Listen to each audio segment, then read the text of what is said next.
Hello everyone, welcome to GoTarryn TV. I'm Taryn the Traveling Trainer with GoTarryn Personal Training here in the greater Atlanta area. About to welcome back a returning guest, also in Atlanta, Georgia, Ms. Colleen Ward, registered nurse of the Howard School. And she'll be on here momentarily. Before Colleen returns to GoTarryn TV, I'd like to ask everyone out there, please make sure to like the video, leave us a comment, and share it with all of your friends and family. We have asked Colleen Ward to return back here on GoTarryn TV. As you know, she is the founder of In-Town CPR, and she's going to give us some really good advice, specifically focused today on AED, and also telling us a couple of really interesting, inspiring stories that you may have heard of, and kind of just delving into that more directly. So stay tuned, and remember, with GoTarryn Personal Training, it's your time, it's your investment, it's your life. We'll be right back with Colleen Ward.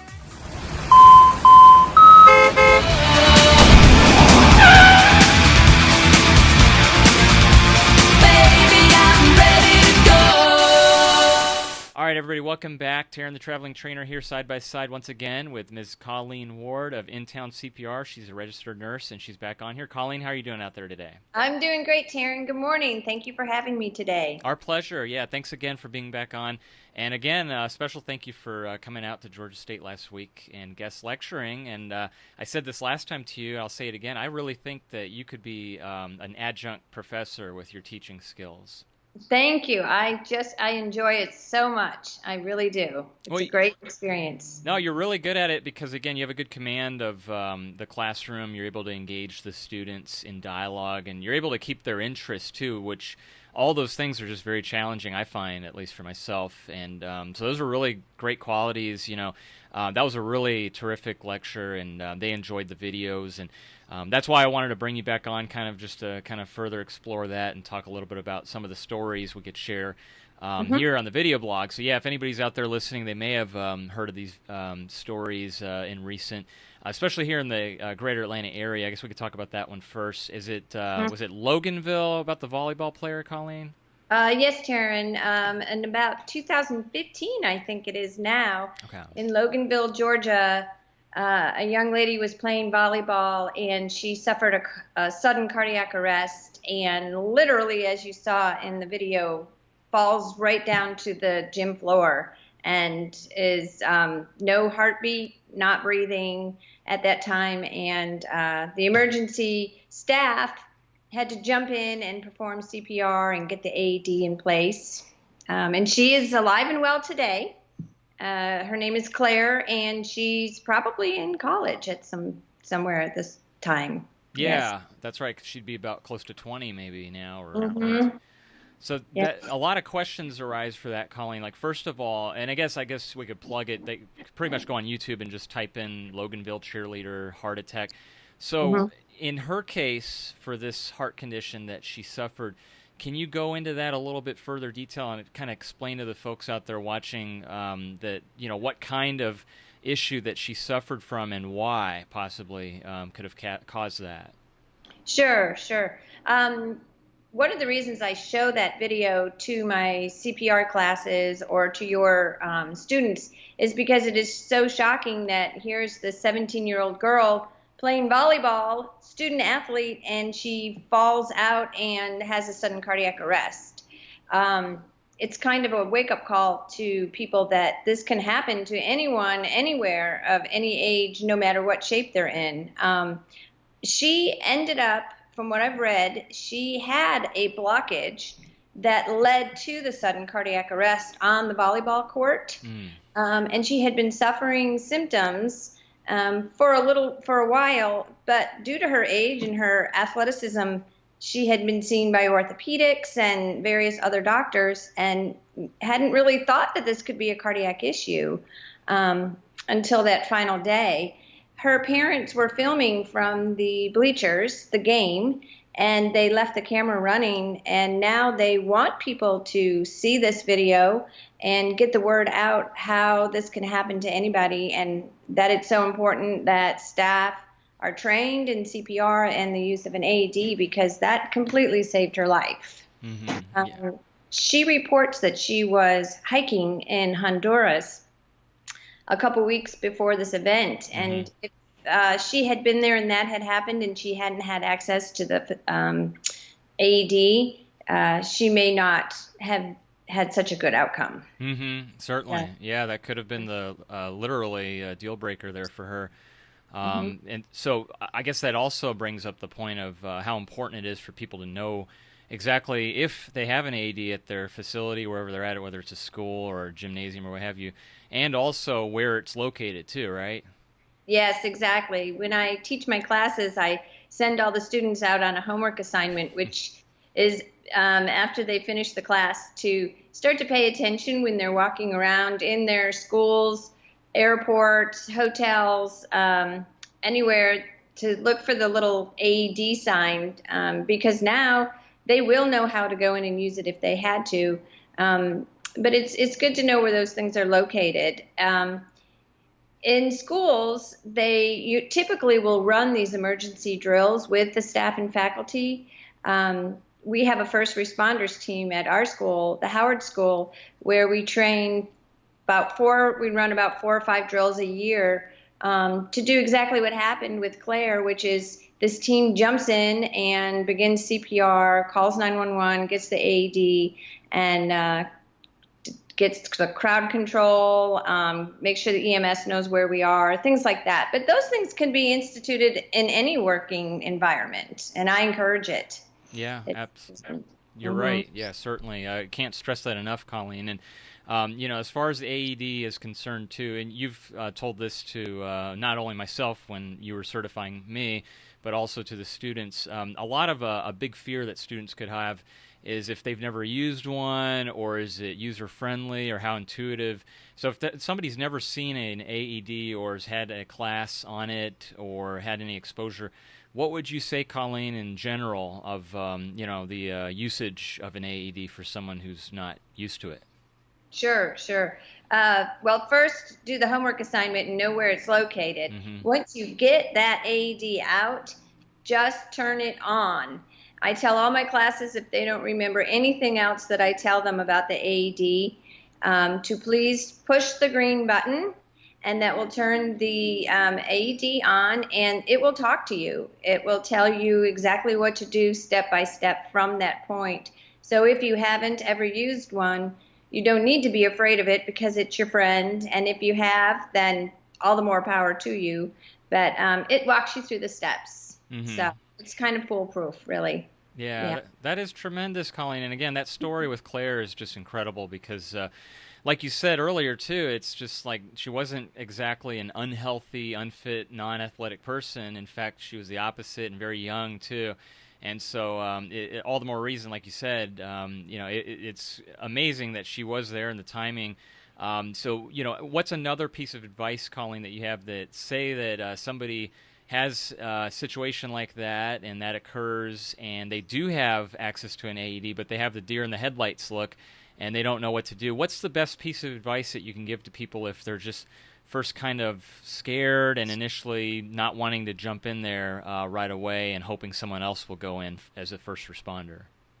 I think staying calm and believing in yourself and knowing that anything you do at that point to help out the situation, whether it be that you are the one giving compressions, giving breaths, getting that AED and putting the pads on the patient, on the victim, or as simple as flagging down the EMS system and getting them into the victim, or timing the event, anything will help, as opposed to standing there and watching or taking your phone out and filming it. That's a bugaboo I have. I really, really want people to think about what they could do to help the situation and not just stand and film what's going on. So believe in yourself, I would say, that you can do something to make a difference. Oh, that's really good. That's spot on, Colleen. I think the more practice, the better. And, here's another question, Colleen, too. Obviously you certify those for not only adult but also CPR and child, first aid and such. But how about the opposite to that? How young can someone be to get certified in CPR and first aid? Is there an age limit, or what is that age limit, if there is one, for someone to want to get certified? Great question. The American Heart Association does not actually place an age on a person. It's really based on the physicality. Can they push hard and fast to obtain the 2 inches deep on an adult or child, or the 1.5 inches on a baby, on an infant? And can they keep the rate at about 100 and 120, or to the beat of the song Staying Alive that we talk about in class? So you could have actually a 9-year-old who's a big kid that can push down and obtain those specifications.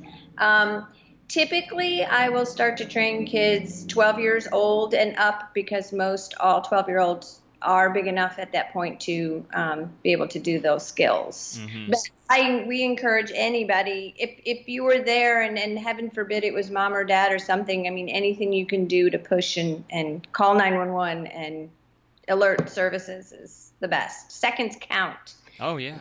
Yeah. So. Yeah, no questions, Colleen. Yeah, and then transitioning, onto the other story with celebrity personal trainer Bob Harper. What can you tell? That's more of a national story. I'm sure a lot more people heard and saw about that one. But I think at the time, was he about 51 years old, and he had suffered a heart attack in the gym, actually? Is that right? Yes, Taryn. I'm not exactly sure about his age, but I believe that that's about the right age. Okay. Yes, I came upon this story, and I found it interesting, especially with your students at Georgia State. Mm-hmm. Here's a guy, a personal trainer for years and years, in great shape, cruising along, and he has a sudden cardiac arrest in a gym. Mm-hmm. And goes down. And he tells the story that there were some physicians present who jumped in and performed CPR and saved his life. Mm-hmm. So what happened with this guy? He has explained in some of his interviews that he really promotes people to watch what they eat and get annual physicals and have the blood work drawn and all the tests that you need to have to make sure that everything on the inside is working as well as everything on the outside is.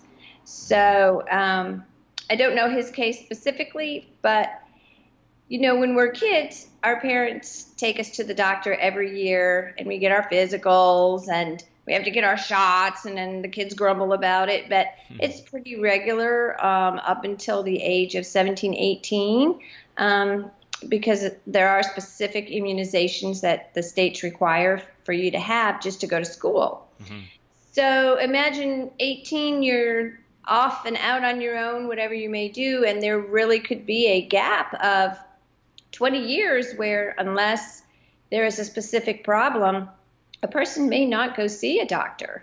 So then all of a sudden you're looking at a late 40s, 50-year-old person who maybe there's a genetic component involving cholesterol levels and blood pressure, and all this is kind of cooking away in your system, and you don't even know it, and all of a sudden something can happen catastrophic.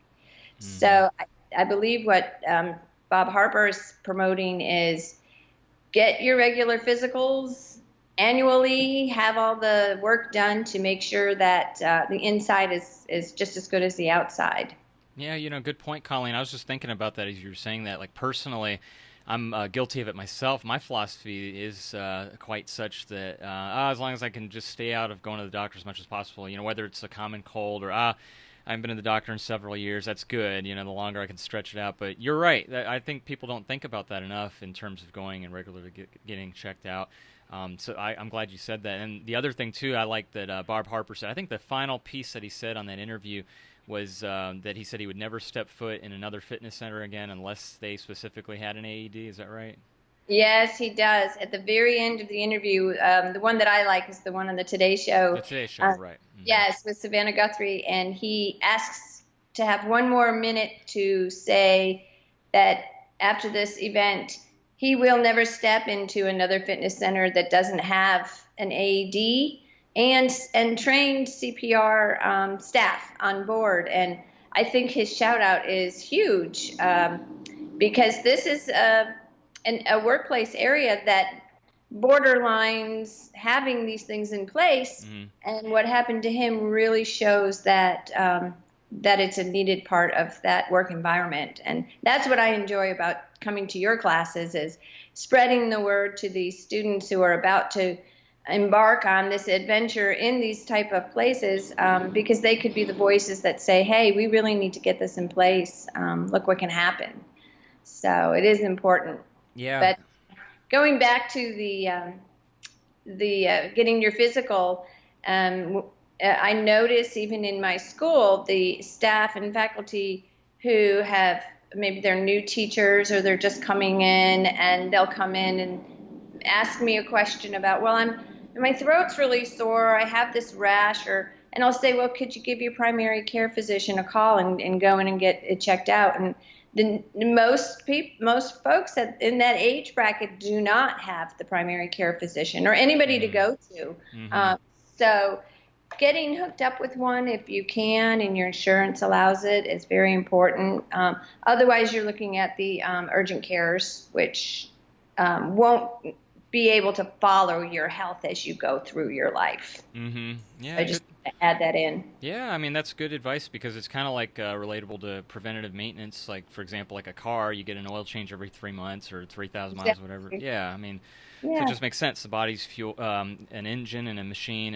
And at the same point, too, on that, Colleen, the body, you do refuel it, and depending on what you put into your body, is going to be an outcome and result of how we're going to be physically fit. So I think in Bob Harper's case, I had read some things that his nutrition was of question, that he might have been on a high-fat, high-protein diet, and maybe that had something to do with it. But we haven't spoken about this much face-to-face, but as far as nutrition goes, I think we both know the American diet typically is very unhealthy, I guess you could say. Lots of fat, lots of cholesterol.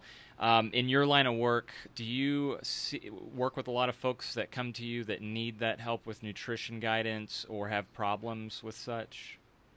Yes, because our school has a high school attached to it. I have the typical high school students who are starting to branch out on their own. They're able to drive, so they can go to the fast food school or grab the fast food on the way into school because they skipped breakfast, or maybe they've skipped breakfast altogether.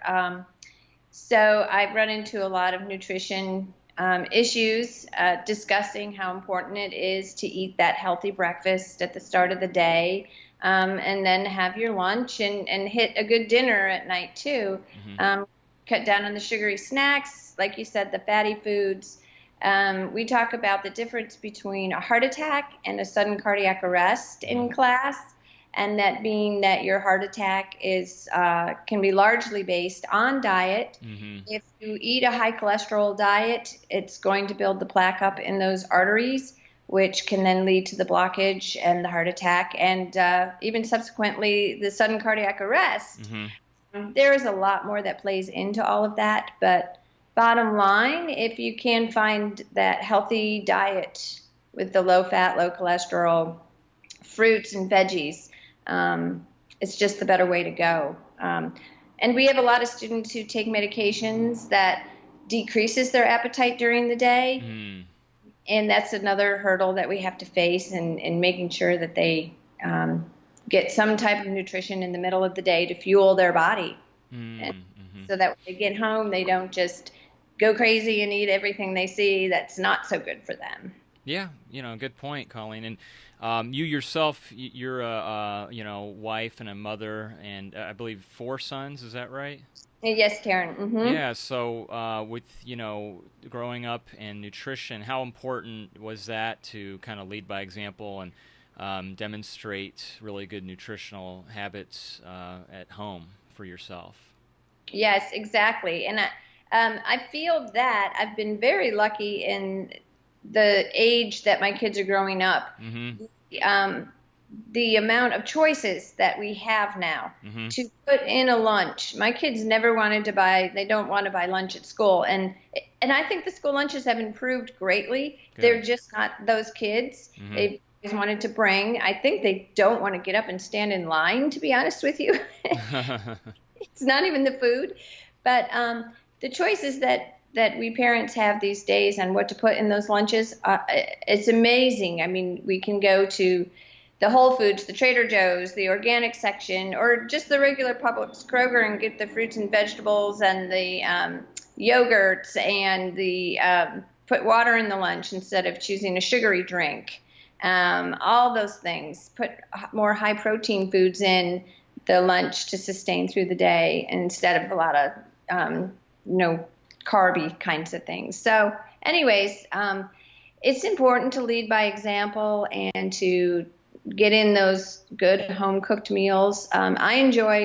My kids are at an age where I can pull them in and have them cook with me. Mm-hmm. And I mean, we have fun doing that together. And I tell them, in a few years, you're going to be on your own. You're going to need to know what to do. And I do have all boys, and I tell them, girls love it if you know how to cook. At this point, that's kind of a incentive for them. So we can make good nutrition fun in the household too. Mm-hmm. Yeah, you're right, Colleen. I like to hear that. And of course, supplementing nutrition is just as important with exercise. How important was exercise with your family and, with you teaching that at the home? Great question. In my case, my kids were and are natural born athletes. Mm-hmm. They just excel in basketball and soccer and love the sport. Good. So it was easier for our family, I will admit, because they wanted to play these sports from the get-go. They were out on the fields and the courts. I'm finding that as they get older and they're entering into high school and such, some of the things are dropping off a little bit. They're exploring new adventures, but they continue to be extremely active. One point is in the neighborhood I live in, they're able to hop on a bike or walk anywhere to get to friends. And so they will choose to do those things. And it works out great because they still get some exercise in and get where they want to go. Good. That's perfect, Colleen. And last question I have for you here, before we get your contact information, obviously with In-Town CPR, can you tell the people out there what you do in terms of certifying for CPR, and maybe plug the website in ways that they can reach you directly on your availability? Sure. I teach CPR, AED, and first aid classes, and those classes can include students who just have an interest in learning how to learn the skills to save a life, to those who are medically trained staff, doctors, nurses, pharmacists, and they need to have the basic life support training class for their job. There's also the middle of the ground folks who maybe are office or medical staff or fitness trainers that will get the Heart Saver CPR AED. It's a 2-year certification through the American Heart Association. And we also teach choking. And if the class wants, we go into some first aid issues such as diabetes, anaphylaxis, seizures, strains, sprains, broken bones, bloody noses, things like that, that you might come across in your everyday life. So I am able to teach a class in a space at Wonder Shop in Candler Park, or I can come to the people. So if there's a class that needs to be taught, for example, I taught for Georgia Swim kids of Atlanta up in Johns Creek, I think, and I just take all my stuff and we go up and we have a class for the day and knock it out. So you can find me at intowncpr.com or cwardsavealife@gmail.com. And that's about it. You can go on, and it's self-explanatory to sign up for a class and which class you might need.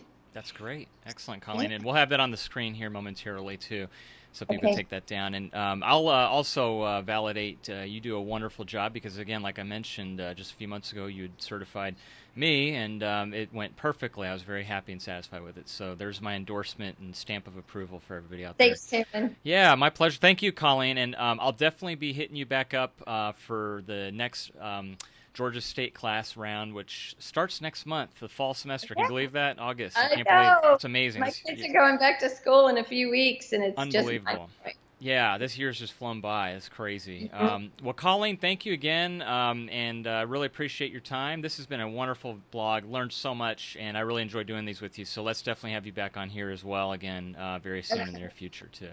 Thank you, Taryn. I appreciate it. My pleasure, Colleen. Thank you. Well, have a great day, and here comes your contact info one more time. Okay, thanks, Taryn. All right, thank you.